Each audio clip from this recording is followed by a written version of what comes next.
කතානායකතුමනි විදේශ කටයුතු අමාත්‍යාංශයේ වාර්ෂික අයවැය වාර්තාව පිළිබඳව කරුණු ඉදිරිපත් කිරීමට අවස්ථාව ලැබීම පිළිබඳව මම ස්තුතිවන්ත වෙනවා ඔබතුමාට අවස්ථාවක් ලැබීම පිළිබඳව.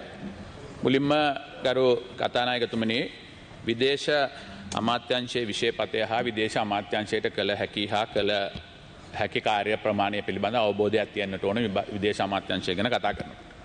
දෙවෙනි එක ඉතාමත්ම වැදගත් දේ තමයි අපි මේ කතා කරන්නේ පෞද්ගලික අවුරුද්දේ තිබුණු ප්‍රගතිය හා ඉදිරියේ වැඩපිළිවෙල පිළිබඳව. මේක අවස්ථාවක් කරගෙන අවුරුදු 10කට ඉස්සෙල්ලා අපි කිසිම සම්බන්ධයක් නැති කාලයක සිද්ධ වෙච්ච දේවල් එකිනෙකාට මඩ ගහන්න මේක උපයෝග කරගන්නවා නම් වැදගත් පාර්ලිමේන්තුවේ කාලය නිකන් නාස්ති කරන එක තමයි හොඳ.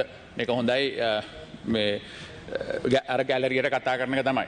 කරු කතානායකතුමනි පෞද්ගලික අවුරුදු දෙක තුල අපිට ජාත්‍යන්තර වශයෙන් විශාල අභියෝග රාශියකට මුහුණ දෙන්න සිද්ධ වුණා. සියලු දෙනාම දන්නවා එක්තරා කාලයකදී ශ්‍රී ලංකාව පිළිබඳව ජාත්‍යන්තර වශයෙන් අපි ජාත්‍යන්තරව එක රටවල් හා සම්බන්ධව ඔවුන්ගේ පොලිසි වලට අනුව අනුගත වුණයි කියලා කියලා තියෙනවා. අපේ විශාලම අභියෝගය තමයි ශ්‍රී ලංකාව එතෙක්කල් රැකගෙන හිටපු නොබැඳි ප්‍රතිපත්තිය තවදුරටත් ඉදිරියට අරගෙන යමින් සියලුම රටවල් එක්ක කොහොමද සම්බන්ධතා පවත්වා ගමින් අපිට තිබෙන විශාලතම දේශීය සම්පත වන අපේ පිහිටීම උපයෝගී කරගෙන වඩා හොඳ අනාගතයක් ශ්‍රී ලංකාව වෙනුවෙන් නිර්මාණය කර දීමට අපේ විදේශ ප්‍රතිපත්තිය කොහොමද මෙහෙවන්නේ. අපි ඉංග්‍රීසියෙන් කියනවා the proof of the pudding is on the eating කියලා.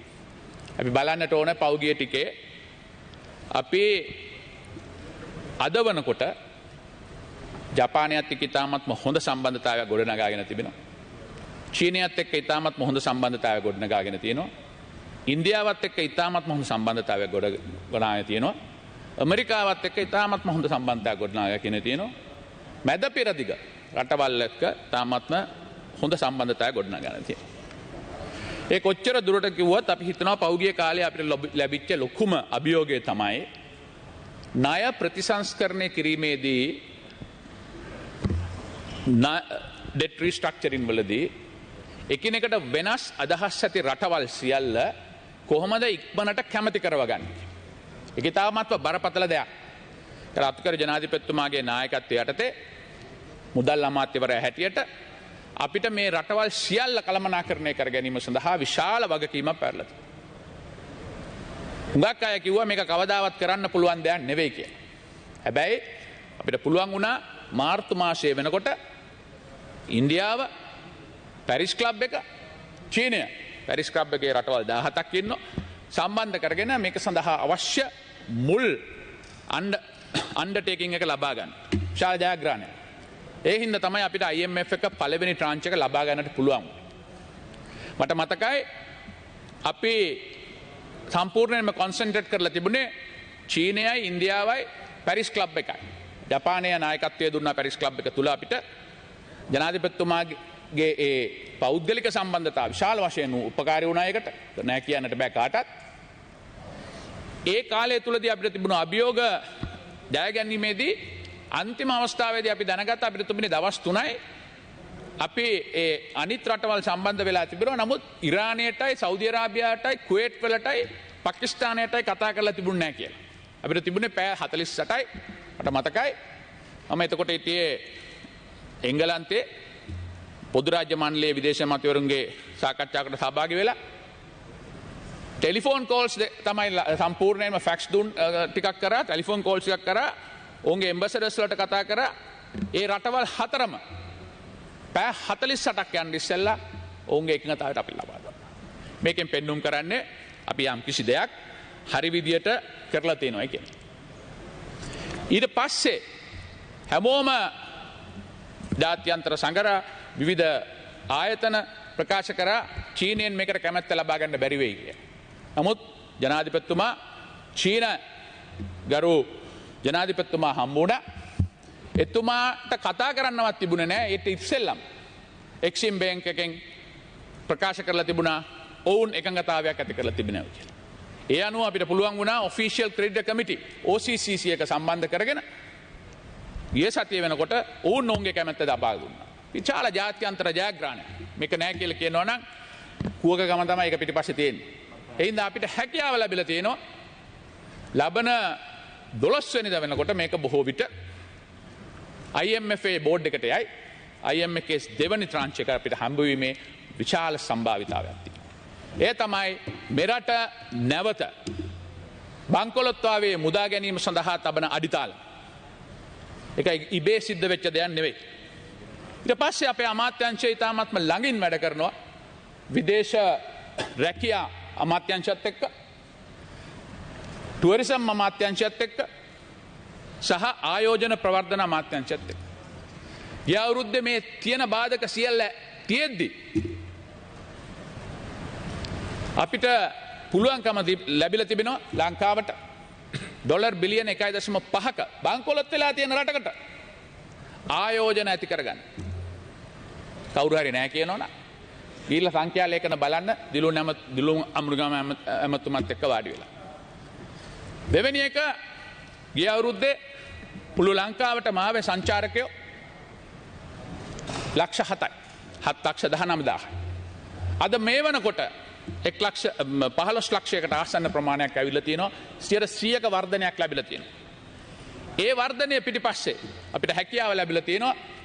පිටරට අපි දිගින් දිගටම පහුගිය අවුරුද්ද තුල මාසෙන් මාසෙට වගේ සියලුම විදේශ තානාපතිවරුන් කැඳවලා ලංකාවේ වර්තමාන තත්ත්වය පිළිබඳව උන්ට කරුණු ඉදිරිපත් කරලා ආර්ථික තත්ත්වය පිළිබඳව කරුණු ඉදිරිපත් කරලා ජනාධිපතිතුමා බාරගත්තට පස්සේ අපි තෙල් පෝලින් ටික ඉවත් කරා කියන එක, අපි බෙහෙත් හිඟය නැති කරයි කියේ, අපි ගෑස් හිඟය නැති කරයි කියපේ, අපි මේ රටේ පැය 24ම විදුලි බලය තියෙනවායි කියන එක පෙන්눔 කරපු හින්දා අපිට පුළුවන් වුණා ඇඩ්වර්ස් ට්‍රැවල් ඇඩ්වයිසරිස් ඔක්කොම රිප්ලේස් කරගන්න. ඒ හින්දා අපිට පුළුවන් වෙලා තියෙනවා අද වනකොට ඒ විශාල වර්ධනය සංචාරක කර්මාන්තය තුළ ඇති කරගන්න. ඒකත් එක්ක අපි විවිධ රටවල් එක්ක සාකච්ඡා කරලා අපිට පුළුවන්කම ලැබිලා තියෙනවා ලංකාවත් එක්ක ගනුදෙනු නොකරපු විශාල අලුත් එයාලයින්ස් ලංකාවට ගෙන්න ගන්න. එයා චයිනා එක, මලින්ඩෝ එයාලයින් එක, තායි ආයේෂියා එක, විස්ටාරා එක, එයා අස්ටානා එක, ස්පයිස් ජෙට් එක, ඊට පස්සේ එයා සීෂෙල්ස් එක, එයා අරාබියා එක. මට හිතනවා ළඟදිම මට මං පහුගිය සතියේ කතා කරාම සෞදි අරාබියාවේ ආර්ථික කටයුතු පිළිබඳ අමාත්‍යතුමා කිව්වා ඉක්මනට සෞදියා එයාලයින් එකත් ලංකාවට ගේනවා කියලා. එතකොට මේ ක්‍රමවත්ව අපි වැඩ කරලා තියෙන හින්දා විශාල වර්ධනයක් ඒ තුලින් ලැබිලා තියෙනවා. විදේශ රටවලට සේවකයන් යවීම මම හිතනවා අපේ ගරු විදේශ රැකියා සම්බන්ධ කැබිනට් අමාත්‍යතුමා පිළිබඳව කරුණු ඉදිරිපත් කරයි. නමුත් ගිය අවුරුද්දේ 3,14,000ක් ගියා. මේ අවුරුද්දේ 2,75,000ක් මේ වෙනකොට ගිහිල්ලා තියෙනවා නොවැම්බර් අවසන් වෙනකොට. එතකොට ඒකෙන් ලැබුණු මුදල් අපි දන්නවා සමහර අය කිව්වා ලංකාවට මුදල් ලෙවන්න එපා කියලා. ප්‍රේක්ෂණ. ඒ ප්‍රේක්ෂණ 70ක පමණ වර්ධනයක් ලැබිලා තියෙනවා. තොරතුරු ලබා දෙයි. මම ඒකට ගැන කතා කරන්න බලාපොරොත්තු වෙන්නේ නැහැ. ඒ හින්දා අපිට තිබුණු අභියෝග අපි කළමනාකරණය කරගෙන තිබෙනවා. කාලෙන් කාලට එන අභියෝග ඉතාමත්ම අධිකයි. මේ අවස්ථාවේ අපිට තියෙන විශාලම අභියෝගය තමයි අපි කොහොමද බංකොලොත් වෙලා තියෙන මේ රට නැවත ගොඩනගා ගැනීමේදී විදේශ ප්‍රතිපත්තිය සඳහා අනුගත කරන එක. ඒ පළවන පියවර හැටියට අපි ණය ප්‍රතිසංස්කරණය කිරීම සඳහා ජාත්‍යන්තර ප්‍රජාවේ සහයෝගය කොහොමද ලබා ගන්න. අපේ තානාපති නිලධාරීන් විවිධ රටවල් වල නිදි නොමර හැම වෙලාවෙම තමන්ගේ කටයුතු ඒ විදිහට ඉෂ්ට කරලා මහ බැංකුව භාණ්ඩාගාරය අතිකර ජනාධිපතිතුමාගේ උපදෙස් මත ක්‍රියාත්මක කරපු හින්දා අපිට මේ ජයග්‍රහණ ඉතාමත්ම කෙටි කාලයකින් ලබා ගැනීම සඳහා අවස්ථාව ලැබිලා තියෙනවා. ජනාධිපතිතුමා පහුගිය කාලේදී ඉන්දියාවට, චීනයට, ජපානයට සහ මෑතකදී ඩුබායි නගරයට ගියා. ජර්මනියට ප්‍රථම වතාවට කාලයකට පස්සේ ශ්‍රී ලංකාවේ නායකයෙක් ගියා. ප්‍රංශයට විශාල කාලයකින් පස්සේ නායකයෙක් ගියා. පංච ජනාධිපතිතුමා ලංකාවට ආව ප්‍රථම වතාවට. පංච ජනාධිපතිතුමා අපි මෑතකදී හම්බ වුණා ඩුබායි නගරෙදී. ශාල සම්බන්ධතා අපි ගොඩනගාගෙන යාම සඳහා එක විශාල උපකාරයක් වෙලා තියෙනවා. ඔවුන් අපිත් එක්ක සාකච්ඡා කිරීම පැරිස් ක්ලබ් එක තුල විශාල වශයෙන් උපකාරයක් වෙලා තියෙනවා කියන එක අපි කියන්නට ඕන. මේ බංකොලොත් වෙලා තියෙද්දිත් පවා පහුගිය අවුරුද්ද තුල DFC ආයතනය Development Finance Corporation of USA ආයතනය විසින් ලංකාව තුල පහුගිය කාලය තුලදී දල වශයෙන් බිලියනයකට පමණ ඇමරිකානු ඩොලර් බිලියනයක පමණ ආයෝජනයක් කරලා තියෙනවා. මෑතකදම කළමු ආයෝජනය අදානි සමාගමත් එක්ක අනුබද්ධව කොළඹ වරායේ පර්යන්තයක් ගොඩනැගීම සඳහා ඇමරිකානු ඩොලර් 533ක ආයෝජනයක් කරලා තියෙනවා. ඉතින් මේවා මම හිතන්නේ ඉබේ සිද්ධ වෙන දේවල් නෙවෙයි. මේ සම්බන්ධයෙන් යම් වගකීමක් ඇතුව වැඩ කරන්නට ඕන. දර්ශනයක් ඇතුව වැඩ කරන්නට ඕන. ඒ නායකත්වය ජනාධිපතිතුමා දීපු හින්දා අපිට හැකියාව ලැබිලා තියෙනවා ඊට අවශ්‍ය සහයෝගය ලබා දීම සඳහා. ඊට පස්සේ ජාත්‍යන්තර වශයෙන් අපි කිසිම අවස්ථාවකදී අපේ ප්‍රතිපත්ති පාවලා දීලා නැහැ. අපි විශේෂයෙන්ම මේ දැන් යන ඊශ්‍රායල පැලස්තීන යුද්ධයේදී පැලස්තීන ජනතාවගේ ස්වයං නිර්ණීය අයිතිය වෙනුවෙන් දිගින් දිගටම පෙනී ඉඳලා තියෙනවා. එක්සත් ජාතීන්ගේ සංවිධානය තුල the Committee on Israeli Practices on Occupied Territory in Palestine කියන ඒ කමිටුවේ නායකත්වය අද ශ්‍රී ලංකාව දරනවා. අපේ මොහන් පීරිස් නිත්‍ය නියෝජිතතුමා තාමත් හොඳ වාර්තා රාශියක් එතුමා නිර්දේශත් එක්ක ලබා දීලා තියෙනවා. ජාත්‍යන්තර වශයෙන් අපිට විශාල කීර්තියක් එකකින් අත් වෙලා තිබෙනවා. ඒක අපි කියන දෙයක් නෙවෙයි. පහුගිය තිකේ තිබුණු ඡන්ද විමසීම් කීපයක් තිබුණා. ශ්‍රී ලංකාව තමන්ගේ කැන්ඩිඩේට්ලා ඉදිරිපත් කරපු. එකක් තමයි යුනිසෙෆ් එකේ ආසියානු කලාපයේ තෝර ගැනීම සඳහා. පහුගිය දතියේ පැරිස් වල තිබ්බා ශ්‍රී ලංකාව ඡන්ද 144ක් ඡන්ද දීපෝ රටවල් 188කින් අරගෙන 3 වන ස්ථානයට පත් වුණා. අපිට පුළුවන්කම වුණා මේ ප්‍රශ්න තියෙද්දිත් ඕස්ට්‍රේලියාවට වැඩියෙන් දකුණු කොරියාවට වැඩියෙන් ඡන්ද ප්‍රමාණයක් අරගෙන ජාත්‍යන්තර ප්‍රජාව තුළ අපි පිළිබඳව තියෙන විශ්වාසය වැඩි කරගන්න. ඊට පස්සේ අපි තිබුණා Practices of Protection of Minorities කියන කමිටුව සම්බන්ධයෙන් ශ්‍රී ලංකාව අපේ කැන්ඩිඩේට් කෙනෙක් ඉදිරිපත් කළා. ඒකෙදිත් අපිට හැකියාව ලැබුණා 3 වන වැඩිම ඡන්ද ප්‍රමාණය අරගෙන ඒකට තෝරාපත් කර ගැනීම සඳහා ශ්‍රී ලංකාවේ හිටපු තානාපති තුමෙක්ව 3 වෙනුව අපි දැක්කා තමස්ව සංවිධානාත්මක ලෙස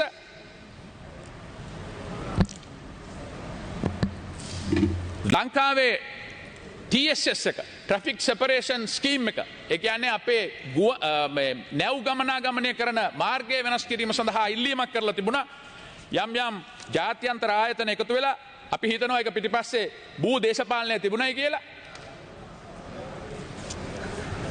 අපේ ගාල්ලේ සහ හම්බන්තොට වරායවල වටිනාකම අඩු කරන්නට ඒකෙදී ඉන්ටර්නැෂනල් මැරිටයිම් ඕගනයිසේෂන් එකේ IMO එකේ අපිට හැකියාව තිබුණා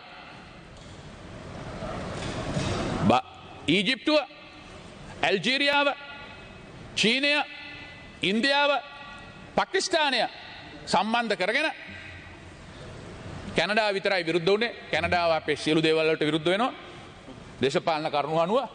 අපිට පුළුවන් වුණා ඒක ඇජෙන්ඩා එකෙන් ගලවලා දාන්න. ඇජෙන්ඩා එකෙන් ඒක තර්ක කරන්නවත් අවස්ථාව ලැබුණේ නැහැ. ඇජෙන්ඩා එකෙන්ම ගලවලා දැම්මා.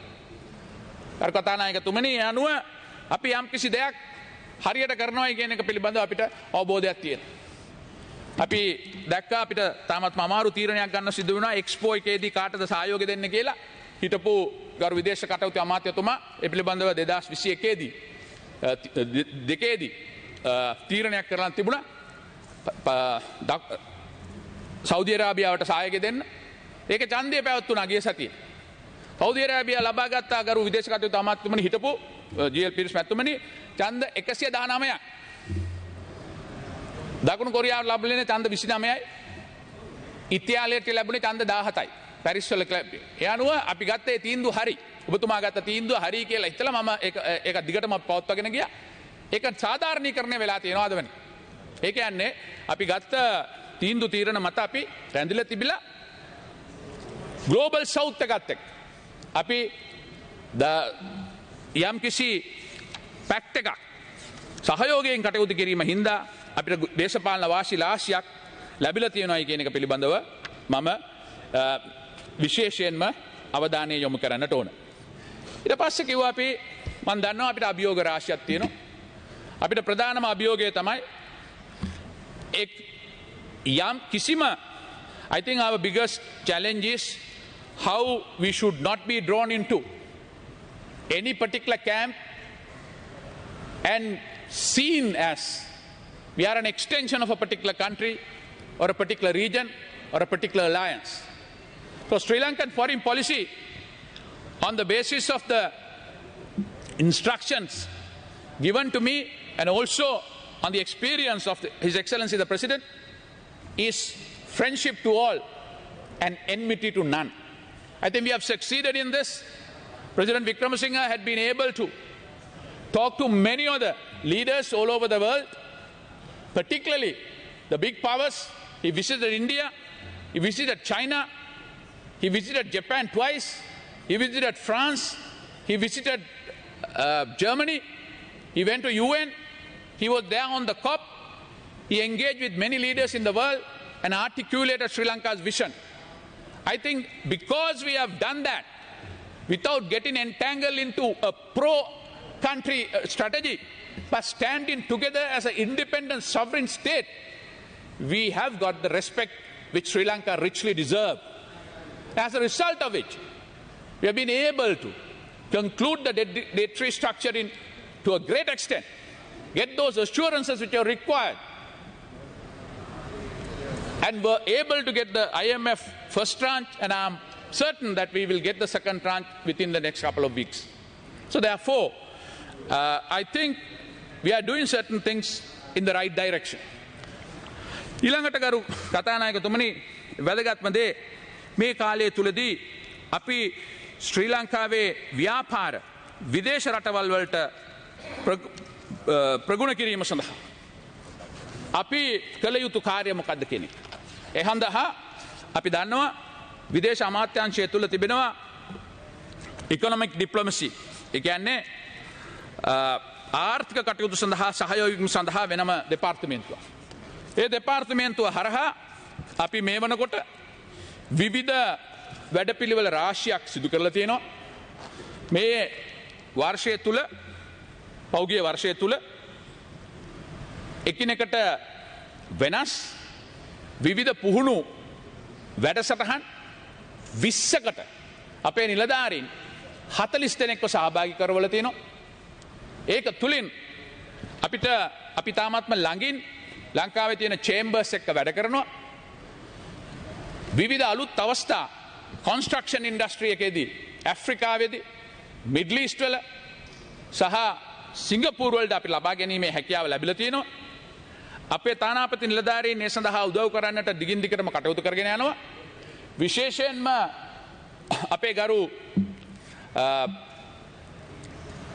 රාජ්‍ය අමාත්‍යතුමා විශාල පරිශ්‍රමයක් හා උනන්දුවක් දරනවා. ඉකොනොමික් ඩිප්ලොමසිය පිළිබඳව සම්පූර්ණයෙන්ම කාලය කැප කරලා දිගින් දිගටම අපේ නිලධාරීන් හම්බ වෙලා චේම්බර්ස් එක හම්බ වෙලා එතුමා සමහර රටවල් වලට ගිහිල්ලා විශාල වැඩ කොටසක් එතුමා කරනවා. මම හිතනවා එතුමාගේ කතාවේදී පිළිබඳව තවදුරටත් එතුමා කරලා තියෙන දේවල් කතා කරයි කියලා. අපිට විශාල ශක්තියක් එතුමා සිටිනක විශේෂයෙන්ම මම කියන්නට ඕන අපේ කොන්සියුලර් ඩිවිෂන් එක. අපි සියලු දෙනාම දන්නවා අපේ විදේශ සේවයට ඉතා සීමා සහිත නිලධාරීන් එක්ක තමයි අපිට වැඩ කරන්න වෙලා තියෙන්නේ. ඔබ දකින්නට ඇති පහුගිය මාසයකට ඉස්සෙල්ලා ඉන්දියාවයි කැනඩාවයි අතර චල ජාත්‍යන්තර ප්‍රශ්නයක් මත වුණා. ඒකෙදි හෙළිදරව් වුණා ඉන්දියාවේ තිබෙන කැනේඩියානු මහා කොමසාරිස් කාර්යාලයේ විතරක් තානාපති නිලධාරීන් 73 දෙනෙක් ඉන්නවා කියලා.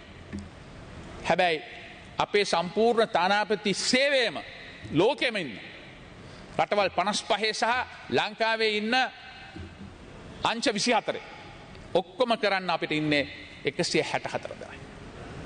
ඉන්දියාව අපිට ඉතාමත්ම වැදගත්ම රට. ඒ රටේ අපේ ඉන්නේ 6 දෙනා. ඉතින් මේ සීමා එක්ක තමයි අපිට වැඩ කරන්න සිද්ධ වෙලා තියෙන්නේ. අපේ අප්‍රූව්ඩ් කාඩර් එක ගරු ඇමතුමා දන්නවා හිටපු ඇමතුමා 264යි. හැබැයි අපිට ඉන්නේ 168යි. 2018 ඉඳලා තාම අපිට රික්‍රූට් කරගන්න බැරි වෙලා තියෙනවා. දැන් අලුතෙන් අපි කතා කරලා කැබිනට් එකේ පර්මිෂන් එක අරගෙන රික්‍රූට්මන්ට් ඩ්‍රයිව් එකක් යනවා.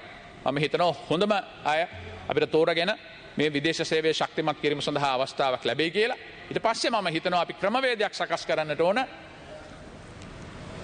හැම අවුරුද්දෙම යම් ප්‍රමාණයක් දක්ෂ නිලධාරීන් ප්‍රමාණයක් බඳව ගන්න. මේ සේවය ශක්තිමත් කරන්නේ නැතුව, ඔවුන්ට පුහුණුව ලබා දෙන්නේ නැතුව, ප්‍රමාණවත් නිලධාරීන් ලබා දෙන්නේ නැතුව ඔවුන්ගෙන් විශාල හාස්කම් බලාපොරොත්තු වෙනවා නම් ඒක සාධාරණ නෑ. නමුත් තිබෙන දේවල් අතරින් ඔවුන් විශාල වැඩ කොටසක් ලෝකේ පුරා කරනවායි කියන එක මට පේනවා. පෞගිය සතියේ දවස් 5ක් විතර ජනාධිපතිතුමා එක්ක අපි කොප්වල හිටියේ. අපේ නිලධාරීන් 5 දෙනෙක්, නිලධාරීන් 3 දෙනෙකුයි තව නිලධාරීන් දෙන්නෙකු එක්ක තාමත්ම පොඩි කණ්ඩායමක් තමයි ඩුබායි වල සහ අබුඩාබි වල ඉන්නේ. ශ්‍රී ලාංකිකයෝ 3,40,000ක් එතන ඉන්නවා. මම හිතනවා උන් වැඩ කරන හැටි බලනකොට විශේෂයෙන්ම අපේ සමහර අපේ නිලධාරිනියන් කාන්තාව රෑත් සමහර නෝට්ස් මට එන්නේ ඊළඟ දවසේ උදේ ස්පීකින් නෝට්ස් උදේ 2ට 2:00 සමහර වෙලාවට උදේ 5ට. ඒ කියන්නේ ඒ දක්වා වුන් වැඩ කරලා තමන්ගේ වැඩ කටයුතු කරලා තියෙනවා. ඉතින් මම හිතනවා ඒක ඒ හින්දා වුන් අපිට ලේසි අඩුපාඩු එකක් දෙකක් දකින්න. අඩුපාඩු තියෙනවා. කිසිම දෙයක් සර්ව සම්පූර්ණ නැහැ. නමුත් තිබෙන ඊ타මාත්ම සීමිත සම්පත් තුළ ඔවුන් දැඩිව කැප වෙලා වැඩ කරනවායි කියන එක පිළිබඳව අපිට තියෙන ලොකු ආඩම්බරයක්. හැබැයි සමහර අවස්ථාවලදී අපේ මන්ත්‍රීවරු සහ මහජන නියෝජිතය ඔවුන්ගේ යුතුයකමක් අයිතියක් අපිට පෙන්වලා දීලා තියෙනවා. සමහර ස්ථානවලදී ඒ බලාපොරොත්තු වන සේවය නිසි ආකාරයකින් සිද්ධ වෙන්නේ නැහැ කියලා. ඒ අවස්ථාවේදී අපි ඒවා නිහතමානීව පිළි අරගෙන තියෙනවා. ඒ සම්බන්ධයෙන් කරුණු අධ්‍යයනය කරලා තියෙනවා. ඒ ඕනෑම අවස්ථාවකදී ඒ සඳහා අනවශ්‍ය විදියට ඒගොල්ලන්ව ඩිෆෙන්ඩ් කරන්නේ නැතුව වැඩ කිරීම සඳහා අපි ඔවුන්ට උපදෙස් දීලා තියෙනවා. එක කටයුතු කරලා තියෙනවා. ඊළඟට අපි එකක් කියන්නට ඕන. කොන්සියුලර් ඩිවිෂන් එකේ විශාල පරිවර්තනයක් කරලා තියෙනවා. මම හිතන්නේ ඒක විශාල වැඩ කොටසක්. ඒකේ සම්පූර්ණ ගෞරවය ආයුත්තේ විශාල කොටසක් අපේ නිලධාරීන්ට සහ විශේෂයෙන්ම අපේ ස්ටේට් මිනිස්ටර්ට. එතුමා මේකේ නායකත්වය අරගෙන එතුමාගේ නායකයෝ යාළුවන්ව ස්වච්ඡාවෙන් සම්බන්ධ කරගෙන පහුගිය අවුරුදු 3 බලනකොට ගරු කතානායකතුමනි මං ගාව තියෙනවා මේ ෆිගර්ස් 2000 වර්ෂයේදී අපට ලැබුණා ඩොකියුමන්ට් 1,25,000ක් හදන්නට ඔතෙන්ටිකේට් කරන්න රෙවෙනියු එකට අපිට ලැබිලා තියෙන්නේ මිලියන 100යි. ගිය අවුරුද්දේ 2022 දී ඩොකියුමන්ට්ස් 5,27,000ක් අපි ඔතෙන්ටිකේට් කරලා තියෙනවා. මොකද පිටරට යනකොට ඒක අවශ්‍ය ලැබෙනවා. අපේ ආදායම මිලියන 400කට වැඩි වෙලා තියෙනවා. ඒ හිටපු අයම එකතු වෙලා ඒ වැඩ ටික කරලා තියෙනවා. ස්ටාෆ් එක නැතුව. පොලිමුත් නැති කරලා තියෙනවා. මම හිතන්නේ ඒකේ ගෞරවයත් අපේ ගරු රාජ්‍ය අමාත්‍යතුමාට යන්නට ඕන. අපි පෝලිං යුගය නැති කරා. ඉස්සර උදේ රෑ 12ට එනවා. දේ වෙනකන් ඉන්නවා. දැන් එතුමා කතා කරලා අපි හැමෝම එකතු වෙලා ඔන්ලයින් ක්‍රමයක් භාවිතා කරලා ඇප්ලිකේෂන් එකක් ඔන්ලයින් ගන්න පුළුවන්. පොලිමේ ඉන්නට ඕනේ නැහැ. Tamange වෙලාවට අරගෙන යන්න පුළුවන්. අපි එනකොට රෑ 10 වෙනකන් කියු තිබුණා. ඊට පස්සේ අපේ හැකියාව ලැබුණා මේක සම්පූර්ණයෙන්ම කෝඩිනේට් කරලා අධ්‍යාපන අමාත්‍යාංශයත් එක්ක O level A level certificate ගරු කතානායකතුමනි ඇවිල්ලා සර්ටිෆයි කරන්න ඕනේ නැහැ. ඔන්ලයින්ම ඇප්ලයි කරලා ඔන්ලයින්ම සර්ටිෆයි කරන්නට පුළුවන්. සම්පූර්ණ වර්ක් ලෝඩ් එක 100 එතනට එන ප්‍රමාණය 50%කින් අඩු වෙලා තියෙනවා. ඒ කියන්නේ අපේ වැඩ කටයුතු 3 ගුණයක් වැඩි වෙද්දී අපි queues eliminate කරලා දාලා තියෙනවා. කාලය අඩු කරලා දීලා තියෙනවා. ප්‍රශ්න වලට උත්තර දීලා තියෙනවා. මේව කාටවත් පෙන්නේ නැහැ මොන හරි කුණු ගොඩක් අවශ්‍යගෙන කතා කරන්න. ඒ ඔච්චර තමයි ඒකයි. ගරු කතානායකතුමනි මම කියන්නට ඕන හැබැයි එක ප්‍රශ්නයක් අපිට තාම තියෙනවා. ඒ තමයි අපේ ශ්‍රී ලාංකික පුරවැසියෝ පිට රටවල් වල පාස්පෝර්ට් වලට ඇප්ලයි කරනකොට පාස්පෝර්ට් එක ඒ මිනිස්සු එහෙ ඉඳලා එන්නට ඕන. අපේ මිෂන් වලට යන්නට ඕන. මිෂන් එකට බාර දීලා ඒක ඩිප්ලොමැටික් පාස්පෝර්ට් ඩිප්ලොමැටික් පවුච් එකේ ලංකාවට එවන්න ඕන. ඒක විදේශ අමාත්‍යාංශයට ඇවිල්ලා ඒක ආයෙ සෝට් අවුට් කරන්න ඕන. ආයෙ සෝට් අවුට් කරලා ආයෙ යන්නට ඕන මේ ආගමන විගමන දෙපාර්තමේන්තුවට. ආයෙ විදේශ අමාත්‍යාංශයට එන්න ඕන. මේක හරි කරදරයක්. මේකට මාස 3ක් 6ක් විතර යනවා. මම හිතනවා Sri Lankan deserves much better than that. I have spoken to Honorable Minister of Public Security under whom the Department of Immigration and Immigration comes. It's time that we digitalize this whole process. We should be able to do it online and we must find a way to get it done within 2 to 3 weeks. Inda mama hitanawa api අනිවාර්යයෙන් මේ සඳහා digitalisation එක පාවිච්චි කරලා අනිත් රටවල් වල තියෙන හොඳ ප්‍රැක්ටිසස් ටික උපයෝගී කරගෙන ඉදිරියට ඒ සඳහා කටයුතු කිරීම සඳහා කැප වෙන්නට ඕනයි කියන එක මම හිතනවා ඒක කළගත යුතු දෙයක්. අපි ඒ සම්බන්ධයෙන් දැනටමත් කටයුතු කරගෙන යනවා. ගරු එමතුමා තා විනාඩි 3යි ඔබතුමාට තියෙනවා. හොඳයි කරුතුමනි. එයින් ගරු කතානායකතුමනි මම හිතනවා අපි සාරාංශයක් හැටියට ගත්තම විදේශ ප්‍රතිපත්ති වල අපි ඍජුව ඉඳලා තියෙනවා. අර චීන නැව් පිළිබඳව කතා කරා. දිගින් දිගට මෙනකොට ඒ පිළිබඳව විවිධ සාකච්ඡා තියෙනවා. ඒකෙන් මිදෙන්න සඳහා අපි ප්‍රථම වතාවට SOP එක ස්ටෑන්ඩඩ් ඔපරේෂන් ප්‍රොසීජර් එකක් හඳුන්වලා දීලා තියෙනවා. අපි කියලා තියෙනවා ඒ ස්ටෑන්ඩඩ් ඔපරේෂන් ප්‍රොසීජර් එක දැන් හඳුන්වලා කැබිනට් එකෙන් අප්‍රූවල් අරගෙන පහුගිය අවුරුදු 10 තුල ලංකාවට නැව් එවපු සියලු දෙනාට මේක යවලා තියෙනවා. ඒ අන්ද පිළිගත් ක්‍රමවේදයක් අපි සකස් කරලා තියෙනවා කියන එක අපි කියන්නට ඕන. ඊළඟට පහුගිය ජූනි මාසයේ ඉඳලා අපි විදේශ සේවා සේවය සඳහා තානාපතිවරු ලොට් 3ක් පත් කිරීම සඳහා ගරු ජනාධිපතිතුමාගේ අවසරය අපිට ලැබිලා තියෙනවා. ඒකෙන් මට කියන්නට සන්තෝෂයි 65% SLFS officersලා. තව 10%කට වැඩිය ඉස්සර හිටපු officersලා. මේක අවුරුදු 15කට පස්සේ ගත්තු ප්‍රශස්තතම ප්‍රතිශතය. අපි හැම වෙලාවෙම උත්සාහ කරන්නේ. ඉන්නවනම් ප්‍රමාණවත්ව ඉන්නවනම් ඒ සේවයේ ඉන්න නිලධාරීන් යවන්න. ඔවුන් යවන්නට පෙර අපි තාමත්ම කොම්ප්‍රෙහෙන්සිව් ට්‍රේනින් එකක් ලබා දෙනවා. විවිධ ශේෂ්ත්‍රත් එක්ක උන් සම්බන්ධ කරනවා. විවිධ අමාත්‍යංශත් එක්ක උන් සම්බන්ධ කරනවා. ඊළඟට අපිට වැදගත්ම දේ මම හිතනවා අපි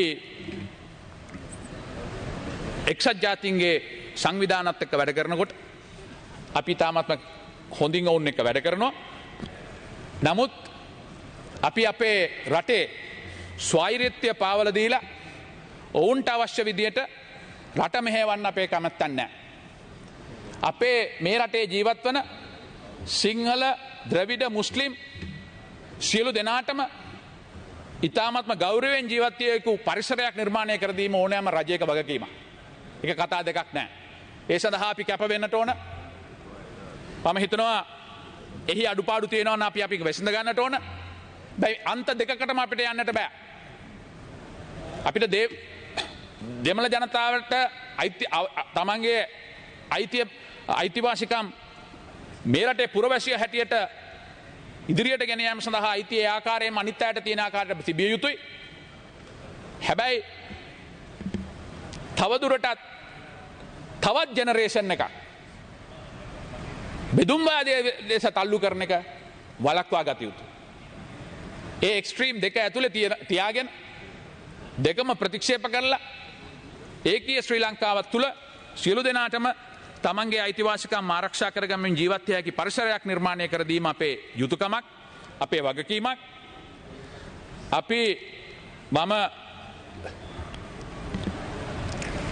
අධිකරණ ඇමතිවරයා හැටියට 2020 දී පත් වෙනකොට 400ක් පමණ දෙනා PTA එක යටතේ හිටියේ. හිටපු විදේශ කටයුතු අමාත්‍යතුමත් එක්ක එකතු වෙලා අපි ක්‍රමක්‍රමයෙන් මේ සඳහා ක්‍රමවේදයක් සකස් කරලා දුන්නා. පළවෙනි එක තමයි අපි ඇඩ්වයිසරි පැනල් එකක් පත් කරා. අශෝක සිල්වා හිටපු චීෆ් ජස්ටිස් යටතේ. එතුමා ගෙන්නල්ලා බල්ලා ඇහුවා ඇයි නඩු දාන්නේ නැත්තේ? එක්කෝ නඩු දාන්න නැත්නම් ඒගොල්ලෝ නිදහස් කරන්න කිව්වා. 200ක් විතර එතනින් නිදහස් වුණා. ඊට පස්සේ අපි IGට කතා කරලා කිව්වා මේ PTA එක සම්පූර්ණයෙන්ම ත්‍රස්තවාදයට සම්බන්ධ දේවල් මිසක අනිත් දේවල් වලට යූස් කරන්න එපා කියලා. So you may remember Professor Pires සැප්තැම්බර් 2021 දී සර්කියුලර් එකක් යවුවා. ත්‍රස්තවාදී කටයුතුට ඍජුව සම්බන්ධ නැත්නම් මේක යූස් කරන්න එපා කියලා. ඊට පස්සේ අපි ඒක ඇමෙන්ඩ් කරා. ඇමෙන්ඩ් කරනකොට ඔබතුමා ඉදිරිපත් කරේ මම සපෝට් කරා. අපි දෙන්නක හැමෝම මේකට විරුද්ධව ඡන්දෙ දුන්නා. නමුත් මේ ඇමෙන්ඩ්මන්ට් එකෙන් බේල් එකට අවස්ථාව ලබා දුන්නා. හැම දෙනාම අද බේල් වෙලා තියෙනවා. 440 දෙනාගෙන් කී දෙනාද අද ඉන්නේ? එක්කෝ ඒගොල්ලන් charge කරලා තියෙනවා. එහෙම නැත්නම් ඒගොල්ලන්ව නිදහස් කරලා තියෙනවා. එහෙම නැත්නම් ඒගොල්ලන්ව බේල් කරලා තියෙනවා. ඒ හින්දා if you wait for that perfect law to come, it will never come. But any progress in the right direction should be attained. So therefore, I think I will always stand for a country where all Sri Lankan citizens, irrespective of their race, religion, caste, language, should be part of this governing, should be able to live with dignity. And for that, we will continue to make whatever possible contribution. But I will also urge, we must get out of this separatist tendency. I'm sorry to say, last week, a few days ago, we had a beautiful program to talk about the Sri Lankan expatriate community's contribution in another country. Lot of people spoke so well about Sri Lanka, how they want to contribute to the Sri Lankan society, but some representative who represented a particular community was not talking about Sri Lanka or Sri Lankan unity, talking about separatism and the separatist ideals and creating a homeland. Where are we going? Where are we going to, what are we going to achieve? I think that is where we have gone wrong. And as far as our engagement with the UN, Honorable Speaker, we will continue to engage. We have been taking part in what is known as UPR process, Universal Periodical Review. We are going to the Cabinet to establish a sectorial oversight committee within the Cabinet to implement those recommendations which we have adopted. But we will not be bullied by any Western countries who practice hypocritical double standard. We all can see and to tell us how we should run our country. We will never be bullied by that. We'll do what is good for our people in this country, which include everybody. But we will not be bullied because I have no intention of going and seeking refuge in some other country.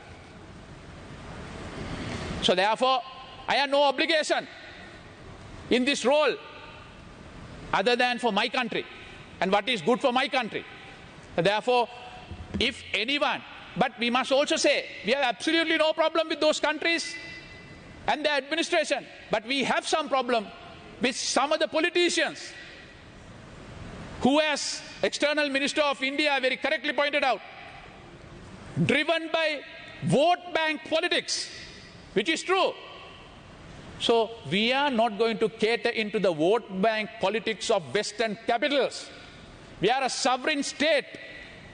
We are not going to beg and give up our right and our sovereignty just to create few jobs or to give up our rights. It has to be a dignified, sovereign relationship between our countries and any country in the world. That's how we can stand up. That's how we will survive. That's the only way forward. That of Sri Lanka had done in the past. That is what we are doing now. That is how we should do in the future. Thank you very much, Honourable Speaker. සුදී පක්ෂනායකතුමා. ගරු කතානායකතුමනි මම ඉල්ලීමක් කරනවා මේ වැදගත් විවාදයක් සාකච්ඡා වෙන මොහොතේ අපිට ලංචාවර එකත් අරගෙන මම හිතන්නේ එතුමාගේ විරෝධතාවයක් නැහැ. අපිට ඒ අවස්ථාවත් ලබා ගමු. Hi. Just a point of order. Yes. Just to make a correction to what the Honourable Minister said, the consular division was made electronic from the original system in 2017, sir. It was done under the direction of Ambassador Ganegamarachi. We won the best award for e-governance that year. So when you talk about what good things that have been done, that's good. But also you must recognize how it happened. So you didn't create the EDAS system. The EDAS system was created in 2017, just to make that point, so that in the future you will not make that mistake. Respond to that. I never said that the EDAS system. We introduced the e-channeling system last year in order to give appointments. That eliminated the queues. Then we connected with the Education Ministry 3 months ago. That eliminated the 50% of people who were asked to physically present. Of course, the computer systems were there. But when we took over, you know how many days there were thousands of people who were in queues. I think Minister Balasuriya will be able to say that. No. Let us be honest. Right? If you are created, can I have the note? Yeah. Right? The actual waiting time was 6 hours, sir. Right? Under Honorable Mangala Samaravira, when we did it, we brought it down to 10 minutes. That is by creating the EDAS system.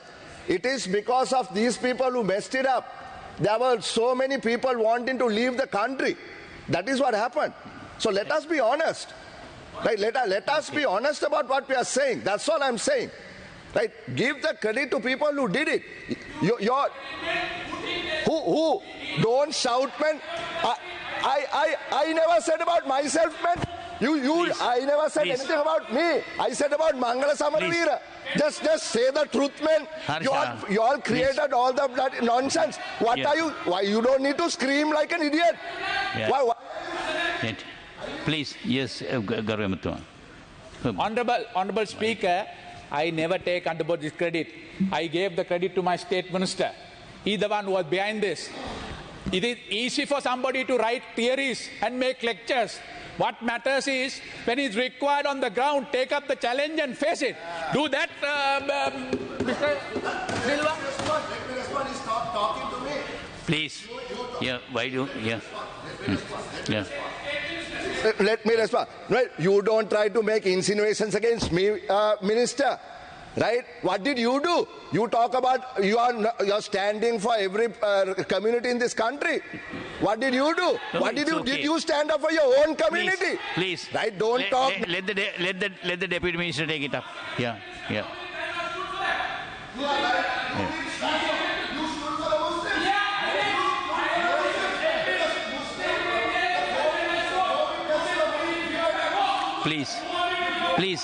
Please calm down, and we will go listen to the Deputy Minister. Right. Please calm down. Yeah. Honourable Speaker. Yeah. Now, please honourable members, please calm down, Honourable Minister. Tried a clarification. Let the Deputy Minister to explain. Yes. Honourable Please. Speaker. Honourable Harsha, honourable member. Please, Harsha. Honourable member, if you just calm down, I can provide a clarification. Please calm down. Let's go. If you calm down, I can provide a clarification. Yes, E-Dash was created during the Jahapalana period. Okay, and what we did was we integrated with the other the organizations such as the examinations department. So now nobody has to come to the foreign ministry. You can get the certificates from. Let me finish, please. You can get the certificates from your laptop or the home computer. Now, if it's a question about, who gets the credit, I really don't care. Okay, now what we really care about is that the people are getting a better service, and I think we all should get together to work to that extent, and without trying to say who did it or who should get the credit for it. Exactly. Okay? Yeah. I appreciate the gentlemanness of that response. I appreciate it, Honorable Sir. That is how we need to work, right? I didn't mention my name. I only mentioned Ganegamarachi's name and Mangal Samarveera's name. That's all I did, right? So I am not trying to take any credit that is not due to me. But what I'm saying is, let us be honest. Nobody needs to shout and scream. Now the man said what is correct. That's fine. Yet the honorable leader of the opposition to start it up.